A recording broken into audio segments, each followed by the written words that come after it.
모세가 홍해에서 이스라엘을 인도하매 그들이 나와서 수르 광야로 들어가서 거기서 사흘 길을 걸었으나 물을 얻지 못하고 마라에 이르렀더니 그곳 물이 있어서 마시지 못하겠으므로 그 이름을 마라라 하였더라. 백성이 모세에게 원망하여 이르되 우리가 무엇을 마실까 하매 모세가 여호와께 부르짖었더니 여호와께서 그에게 한 나무를 가리키시니 그가 물에 던지니 물이 달게 되었더라. 거기서 여호와께서 그들을 위하여 법도와 율례를 정하시고 그들을 시험하실세 이르시되 너희가 너희 하나님 나 여호와의 말을 들어 순종하고 내가 보기에 의를 행하며 내 계명에 귀를 기울이며 내 모든 규례를 지키면 내가 애굽 사람에게 내린 모든 질병 중 하나도 너희에게 내리지 아니하리니 나는 너희를 치료하는 여호와임이라. 그들이 엘림에 이르니 거기에 물샘 12과 종려나무 70그루가 있는지라. 거기서 그들이 그물 곁에 장막을 치니라. 아멘. 지난 월요일부터 온 교우들과 함께 성경 읽기 90일 귀중한 시간을 시작했습니다. 성경을 90일 동안 전부 읽으려면 하루에 적어도 30분에서 1시간 정도의 시간을 들여야 하는 대단히 쉽지 않은 그러한 시간들입니다. 하지만 귀한 훈련의 시간들 속에서 하나님께서 풍성한 은혜 주실 줄 믿습니다. 코로나로 인해서 삶의 여러 면들이 이리저리 어그러진 그러한 시절을 저희들이 겪고 있습니다만 말씀으로부터 우리가 온전히 시작하면 모든 삶이 하나님의 은혜 가운데에 바로 세워질 것이고 말씀을 통해서 요즘 우리에게 주실 큰 은혜가 우리의 삶을 굳건히 붙드실 수 있는 귀한 기회가 될 줄로 믿습니다. 저도 그러한 기대를 가지고 한 주간, 첫 주간의 말씀을 읽었습니다.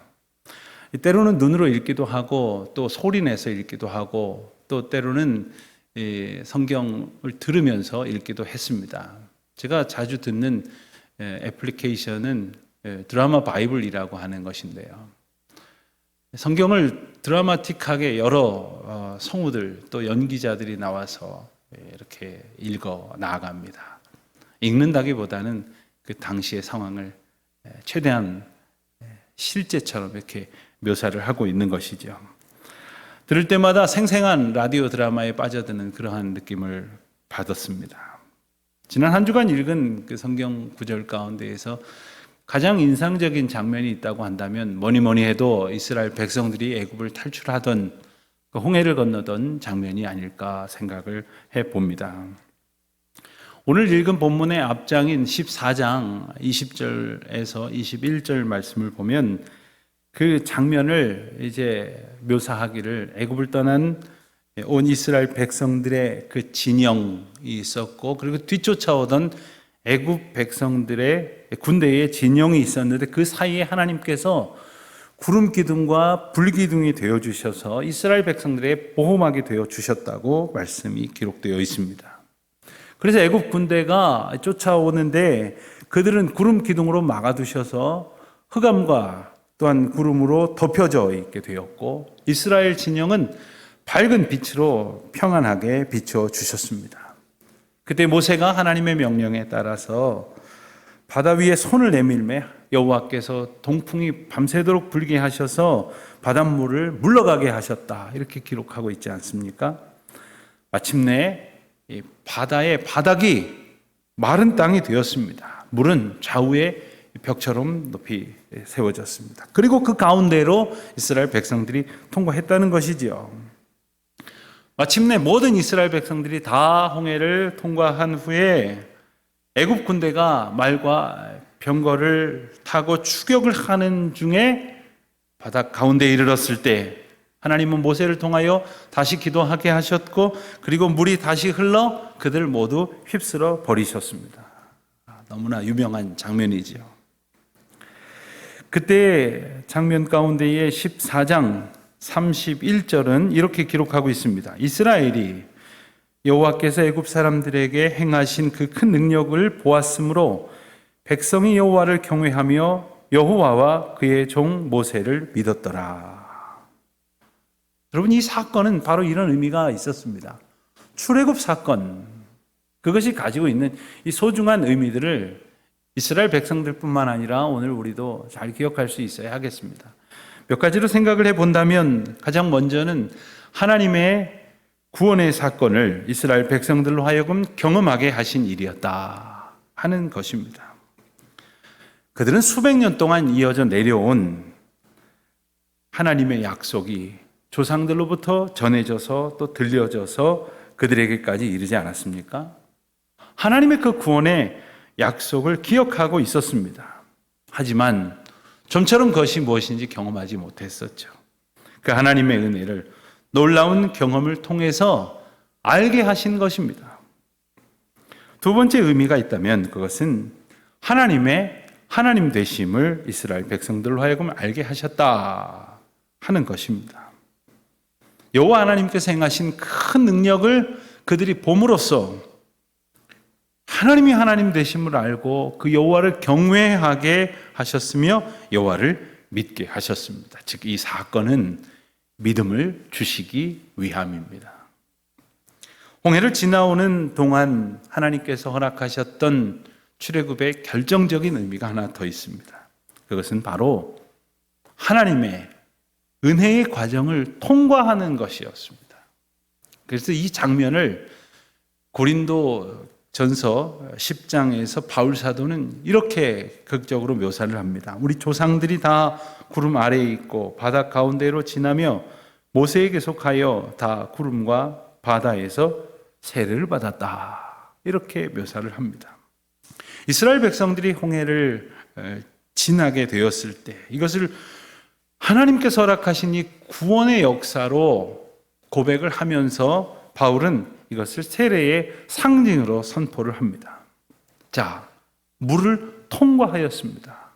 물을 통과함으로 죽음을 초래했던 모든 죄의 권세에서 해방되었음을, 구원받았음을 선포하는 예식이 바로 세례이기 때문입니다. 반드시 기억해야 할 홍해의 메시지가 이것입니다. 그렇지만 이 홍해가 애굽 군대에는 죽음의 자리가 되고 말았지 않습니까? 이스라엘 백성들에게는 구원의 감격을 기억하는 자리가 되었지만 참혹한 몰살의 자리이기도 했습니다.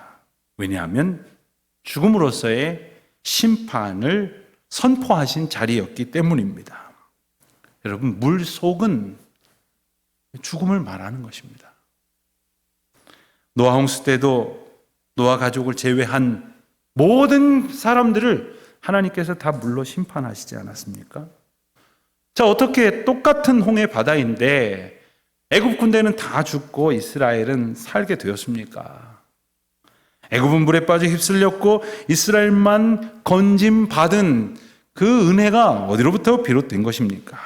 모두가 다 죽을 수밖에 없는 인생이었지만 하나님 말씀에 순종하여 어린 양을 잡아서 그 피를 자기 집 기둥과 문설주에 바르라는 그 명령에 순종함으로써, 즉 이 신약의 의미를 따르면 예수 그리스도의 십자가 보혈만을 바라보고 그 보혈을 믿고 의지함으로 심판받아 죽어 마땅할 인생들이 구원을 얻었다는 것이죠. 자, 이 같은 그 출애굽의 사건을 경험한 이스라엘 백성들, 홍해가 갈라지고 그 가운데로 지날 수 있게 된 너무나 엄청난 사건을 경험한 이스라엘 백성들은 어땠을까요?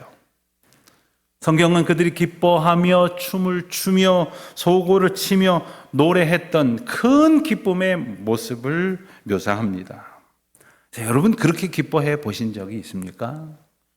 우리 온 백성들이 그렇게 기뻐했던 적이 과연 언제가 있었을까요? 아마도 일제강점기에서 해방된 1945년 8월 15일을 떠올리시는 분도 계실 것입니다. 혹은 6.25 동란이 이제 휴전이 되어서 전쟁이 끝났다고 하는 소식을 들었을 때 함께 기뻐했던 적을 떠올리시는 분도 계실 것입니다. 그 시절들이 너무 멀게 느껴지시거나 혹 경험해보지 못하신 분들이라면 아마도 2002년 월드컵 때, 상황은 너무 판이하게 다르지만 월드컵 때 우리나라가 처음으로 4강에 진출하여서 또 우리나라에서 성공적으로 개최가 되어서 저녁마다 온 사람들이 다 길거리로 모여들어가지고 소리를 지르고 기뻐했던 적을 여러분들은 기억하실 것입니다. 오늘 본문의 그 감격이 어찌 그 즐거움과 비교할 수 있겠습니까? 그런데 그리고 나서 있었던 그 출애굽의 감격, 기쁨, 환희가 있었던 그 일 뒤에 바로 이어지는 첫 번째 사건이 바로 오늘 본문의 이야기입니다. 22절 말씀을 보면 모세가 홍해에서 이스라엘을 인도하매 그들이 나와서 수르 광야로 들어가서 거기서 사흘 길을 걸었으나 물을 얻지 못하였다 했습니다. 홍해를 지나온 지 사흘째가 되었습니다. 거리로는 홍해로부터 수르 광야는 약 50km 정도 되는 길이라고 합니다. 그런데 그 가운데에서 물을 얻지 못했던 것입니다. 아마도 그들은 애굽을 떠나올 때 저마다 급한 대로 가죽 부대에다가 마실 물을 싸들고 왔겠지만 2, 3일 지나면서 다 떨어지고 말았습니다. 더 이상 마실 수 있는 물이 없었던 것입니다. 우리가 아는 것처럼 사람은 밥을 먹지 못하고는 며칠을 견딜 수 있어도 물을 마시지 못하면 단 하루도 견디기 힘든 법이죠. 우리 몸이 물을 필요로 하고 또 물을 많이 마시지 않으면 여러 가지 어려움과 병의 원인이 되기도 하지 않습니까? 그런데 22절 말씀을 읽으면서 우리가 기억해야 될 중요한 포인트가 있습니다. 그것은 모세가 홍해에서 이스라엘을 인도하였다 하는 말이죠. 즉 하나님께서 모세를 통하여 이스라엘 백성을 인도하셨다는 거예요. 그들이 길을 잘못 들어가지고 제대로 길을 갔으면 물도 많고 편한 길이었는데 길을 잘못 들어서 물 없는 곳으로 갔다는 이야기가 아닙니다. 하나님이 이러한 상황으로 인도하셨다는 거예요. 문제는 이 사실, 하나님이 인도하시고 계시다는 사실을 잊어버렸다는 것이 원망의 원인입니다. 많은 경우 우리가 살면서 종종 많은 불평과 원망을 할 때가 있습니다. 그것은 바로 하나님의 인도하심을 잊었거나 불신하기 때문입니다. 그러므로 내가 불평하고 있다면, 원망하고 있다면, 내가 하나님의 인도하심을 불신하고 있구나. 하나님의 인도하심이라는 큰 은혜의 사실을 신뢰하지 못하고 있구나 라고 생각하면 틀림없을 것입니다. 자, 그런데 아무리 하나님이 모세를 통하여 인도하셨다고 해도 사흘 길이나 가도록 물이 없다는 것은 좀 이상하지 않습니까? 우리의 생각으로 잘 이해가 되지 않는 일을 하나님께서 이끌어 가신다면 거기에는 하나님의 특별한 메시지가 있다는 사실을 우리가 함께 기억해야 됩니다.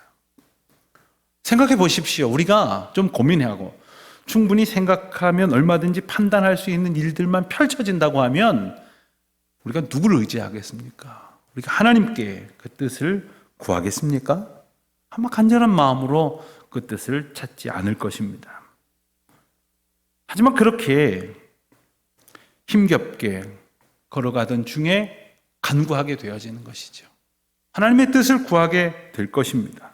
문제는 하나님 앞에 기도하지 아니하고 불평하고 원망하고 있었던 때에 그 원인이 어디로부터 시작됐는지는 우리는 잘 알아야 할 것이겠습니다. 자, 그렇게 길을 가고 있던 중에 저 앞에 물이 보이는 것이었습니다. 물이다! 하고 소리를 질렀겠지요. 사람들이 기뻐하면서 소리를 지르면서 좋아하면서 아마 앞다투어 달려갔을 것입니다. 먼저 뛰어간 사람들은 물을 움키면서 물을 벌컥벌컥 마시려고 하는데 한두 모금 삼켜보니까 이건 도저히 써서 마실 수 없는 정도였다 했습니다.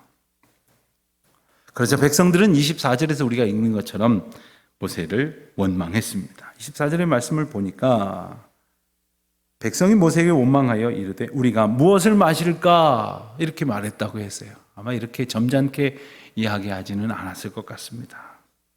아주 거친 언사로 항의했을 것이 분명합니다. 성경은 이렇게 간단하게 적고 있지만 심각한 상황이라는 것을 알 수 있는 부분은 바로 이와 같은 원망이 모세를 하나님 앞에 간절하게 기도했다는 장면을 보면서 우리는 알 수 있게 될 것입니다. 사실 백성들이 하나님을 원망한 것은 처음은 아니었습니다. 출애굽기 14장 10절로 11절까지 말씀을 보면 바로가 가까이 올 때에 이스라엘 자손이 눈을 들어본즉 애굽 사람들이 자기를 뒤에 이른지라. 이스라엘 자손이 심히 두려워하여 여호와께 부르짖고 그들이 또 모세에게 이르되 애굽에 매장지가 없어서 당신이 우리를 이끌어내어 이 광야에서 죽게 하느냐? 어찌하여 당신이 우리를 애굽에서 이끌어내어 우리에게 이같이 하느냐? 이처럼 원망을 하는 장면이 있었습니다.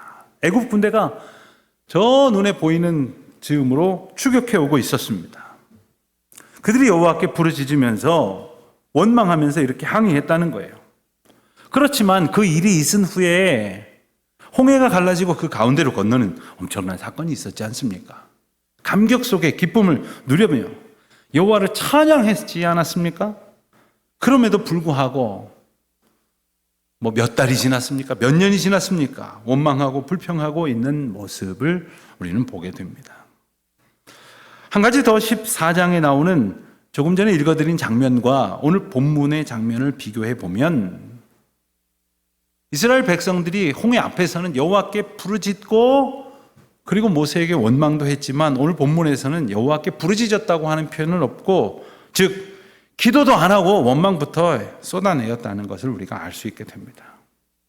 그거나 원망한 건 마찬가지겠지만 이처럼 그 불평과 불만을 거침없이 쏟아내고 있는 이스라엘 백성들을 보면서 여러분들은 어떤 생각이 드십니까? 사흘 만에 은혜라고 하는 것은 다 잊어버리고 원망하고 있었던 이스라엘 백성들을 꾸짖고 싶으신 마음이 드십니까? 아니면 나라도 사흘이나 물 못 먹었으면 원망했을 것이야, 불평했을 것이지 하는 그러한 생각이 드십니까? 그렇다면 이 메시지는 바로 그런 생각을 일말이라도 갖게 되어지는 우리 모두에게 주시는 메시지라고 하는 사실도 기억을 해야 합니다. 사흘길이나 걸었지만 물이 없었습니다. 그러다가 마침내 물을 발견했는데 그 물이 먹을 수 없는 물이라고 하니 아니 도대체 하나님의 인도하심이라고 하더라도 도대체 왜 이러시는지 모르겠다며 탄식하며 불평할 만도 했겠다 하는 생각이 드는 것이 인지상정일 것입니다. 자, 그렇다면 왜 하나님께서는 이스라엘 백성들에게 물을 주시지 않으신 것일까요? 약속의 땅으로 인도하신다고 말씀하시면서 왜 기왕이면 편한 길 정말 보면서도 하나님 여기 너무 멋집니다. 이렇게 아름다운 자연을 만드셨군요 하면서 즐거워할 만한 그런 좋은 길로 인도해 주시지 않고 물도 없고 양식도 마땅치 않은 그런 길로 인도하시는 것일까? 원망이 나올 만한 상황으로 인도하여 주시니 어찌하면 좋겠는가 하는 생각을 하게 되는 것입니다. 그때 우리가 기억해야 할 것이 있습니다. 25절 마지막 부분에 보면 거기서 여호와께서 그들을 위하여 법도와 율례를 정하시고 그들을 시험하실세, 그들을 시험하신다고 말씀하십니다. 즉 그들을 훈련시키시고 그들을 테스트하시는 것이에요. 정확하게는 마치 상황을 파악하기 위한 것이기도 할 것입니다. 더 엄중히 정확하게 말하면 하나님께서 이스라엘 백성들의 형편을 모르셔서 파악하시려고 하시는 시험이 아니라 이스라엘 백성들이 그들 자신의 형편을 모르고 있었던 거예요. 그들이 얼마나 믿음 없는 백성인지, 얼마나 은혜를 보고도 금방 잊어버리는 백성인지를 깨닫게 하시려는 것입니다. 여러분, 무슨 일을 시작할 때에 시험을 치르는 경우가 있습니다. 가령 학교 입학하자마자 아무것도 안 배웠는데 학력 평가고사 혹은 학력 진단고사 이런 걸 봅니다. 학생들 저음보 시험지 나눠주고 시험을 쳐서 이 학생은 어느 정도 실력이고 이 학생은 어느 정도 실력이니까 이 학교에 들어온 학생들의 수준이 이 정도니까 하면서 선생님들이 어느 정도를 가르칠지를 결정을 합니다. 그리고 똑똑한 학생들은 어느 정도 똑똑하고 부족한 학생들은 어느 정도 부족한 건지를 알고선 그에 합당한 훈련을 하게 하십니다. 그리고 그 학생들로 하여금 내가 얼마나 많이 부족한지를 깨닫게 하심으로 열심히 하게 하시려는 것이죠. 오늘 시험의 성격이 바로 그런 것입니다. 이스라엘 백성들 자신을 똑똑히 보게 하시는 것이지요. 그리고 얼마나 우리가 믿음 없는 존재인지를 알게 하시는 것입니다. 자, 그와 같은 모습, 이 장면 속에서 하나님께서는 이스라엘 백성들이 마음에 반드시 새겨두기를 원하시는 것 몇 가지를 선포하십니다. 한 세 가지로 생각을 해보기를 원합니다.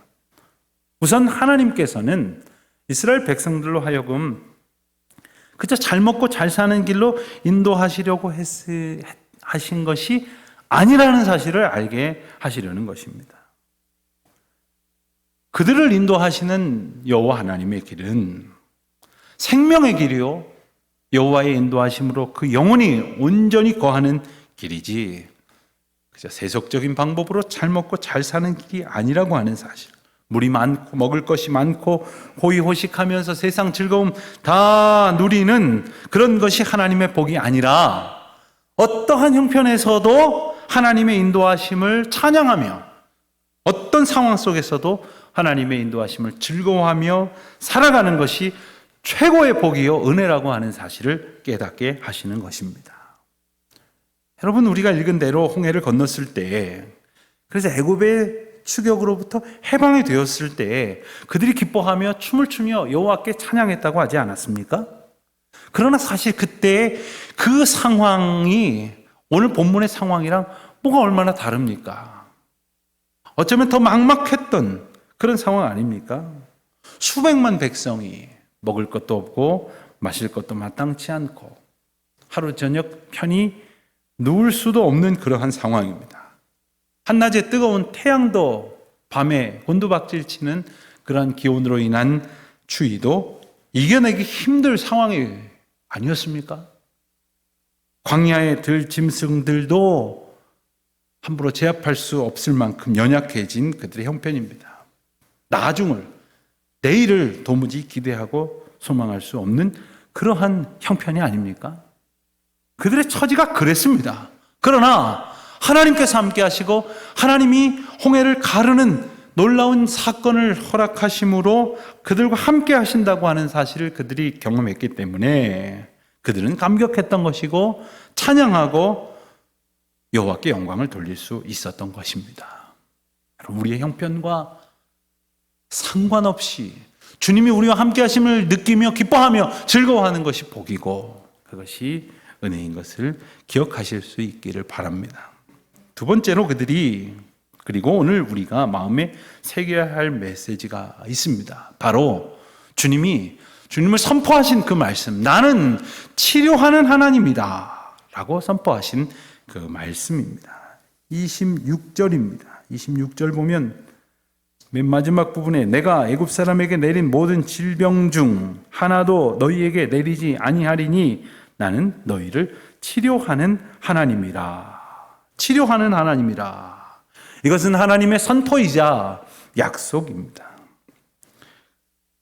앞선 25절 말씀을 보니까 그 물이 써서 마실 수가 없게 되었을 때 모세는 간절하게 하나님 앞에 기도했습니다. 그때에 여호와께서 한 나무를 가리키셨고 그가 그 나무를 꺾어 물에 던지니 물이 달게 되었다. 여러분, 상상도 하지 못할 방법으로 하나님은 그 사건을 해결하십니다.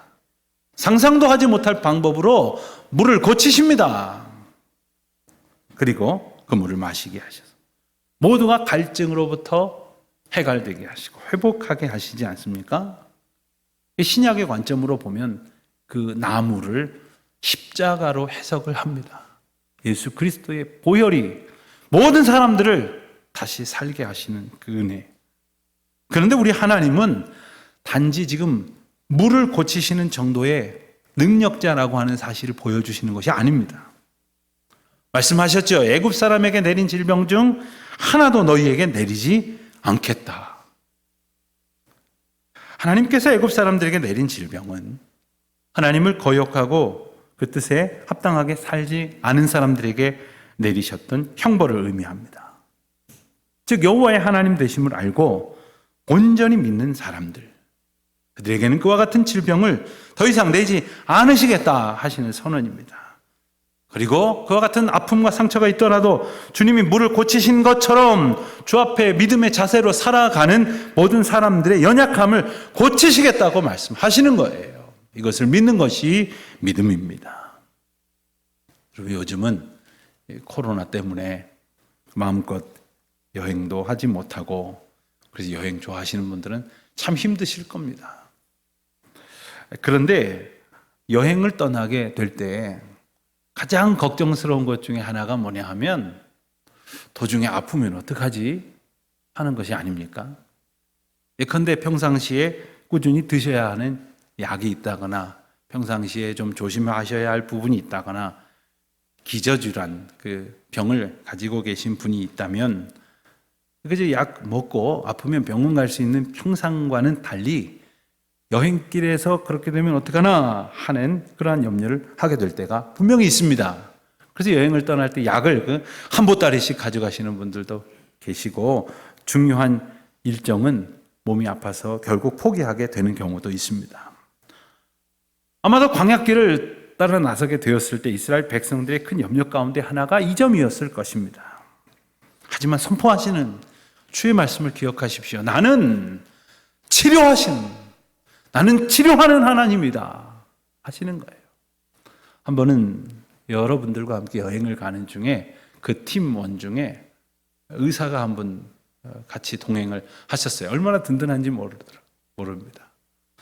주치의가 함께 계시니까 우리가 그래서 팀 닥터라고 항상 이렇게 불러드렸는데, 하나님께서, 치유자 하나님께서 우리와 함께 하신다는 것이, 그 광야길, 그 거친 길, 먹을 것도 마실 것도 형편없는 그러한 길을 가지만 치료하는 하나님께서 함께 하신다는 사실이죠. 우리의 인생이 때때로 얼마나 척박하고 근심스럽습니까? 불안하고 염려되는 일이 얼마나 많습니까? 치료하는 하나님께서 우리와 함께 하심을 늘 믿고 의지하는 저와 여러분이 되시기를 바랍니다. 사실 우리 주변에 아프신 분들 참 많습니다. 한두 가지 병이 없으신 분이 없습니다. 그래서 다 낫기를 원합니다. 이 말씀으로 하나님께서 반드시 하나님의 치유하시는 능력, 치료하시는 하나님 되심을 알게 하실 것입니다. 그런데 그보다 더 중요한 것이 있습니다. 낫는 것보다 더 중요한 것은 나를 낫게 하시는 치료자 하나님을 전적으로 믿고 의지하는 것입니다. 그와 같은 믿음 안에 우리가 있기를 주님이 원하시는 것이죠. 그렇습니다. 병 낫는 것보다 믿음 갖는 것이 그래서 더 중요합니다. 믿음이 없이 그저 낫기만을 바라면 낫게 해주세요 그렇게 하긴 하지만 믿음이 없다면 하나님이 정작 고쳐주셔도 뭐라고 그러는지 아십니까? 그 날 때 돼서 낫나 보다, 약이 잘 들었나 보다, 그 의사가 명이네, 이러고 만다니까요. 그러면서 구원의 감격을 온전히 누리지 못하게 되는 것입니다. 그 감격 속에서 믿음을 붙들고 이후에도 살아가지 못하는 것입니다. 그러므로 병 낫는 것보다 더 귀중한 것은 믿음의 사람이 되는 것이 아닐 수 없습니다. 세 번째로 중요한 메시지는 순종의 사람이 되라 하시는 겁니다. 여러분, 만약 하나님께서 치료하시는 하나님이시라는 사실, 그 사실만을 분명히 나타내기를 원하셨다면 각 지파별로 심각한 환자 앞으로 나오게 하셔서 그들의 몸에 손을 얹어서 낫게 해주셨다면 더 확실하게 알게 하셨을 것입니다. 하지만 하나님은 그런 방법 대신에 사흘길을 갈증 가운데에서 온 백성이 고통하게 하십니다. 그리고는 나무 하나를 던져서 물을 고치시는 거예요. 살리시는 거예요. 그러면서 그때 주님께서 하신 말씀이 무엇입니까? 조금 전에 우리가 본 대로 너희 하나님 나 여호와의 말을 들어 순종하고 내가 보기에 의를 행하며 내 계명에 귀를 기울이며 내 모든 규례를 지키면, 순종하고 그 모든 말씀을 지키면 말씀하십니다. 이것이 무엇보다 중요한 것입니다. 하나님의 말씀을 순종하여 복을 얻은 사람 얼마나 많습니까? 열왕기하 5장에 보면 아람의 군대 장관 나아만이 몸에 문둥병이 걸려서 너무나 고통스러워할 때에 부하들로부터 엘리사를 찾아가 기도를 받자고 하는 이야기를 듣고 그에게 갔습니다. 하지만 엘리사가 직접 영접하지도 않고 사환을 시켜서 비서를 시켜서 저 요단 강물에 가서 7번 몸을 씻으십시오.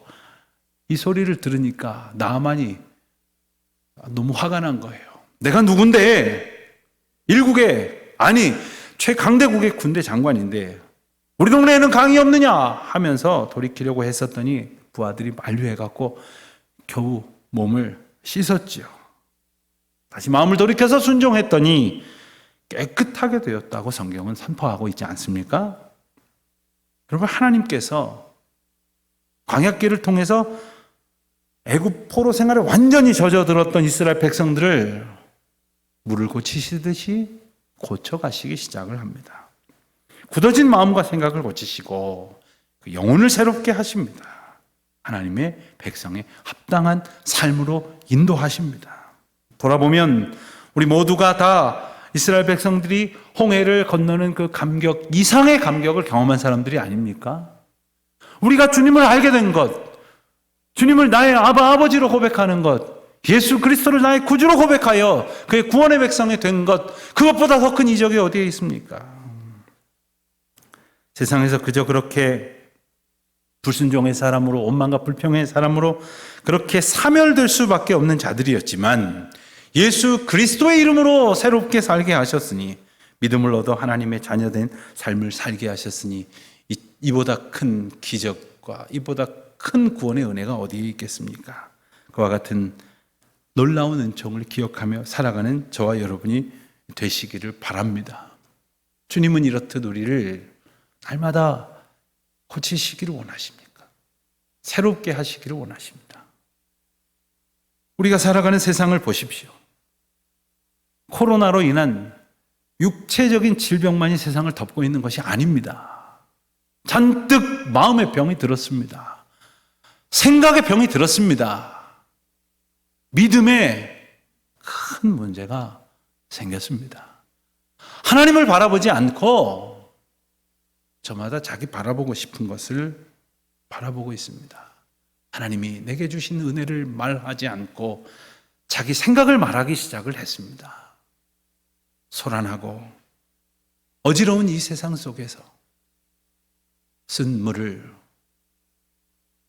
고치시고 바꾸신 하나님의 은혜를 오늘 우리에게도 주시기를 기도하는 저와 여러분이 되시기를 바랍니다.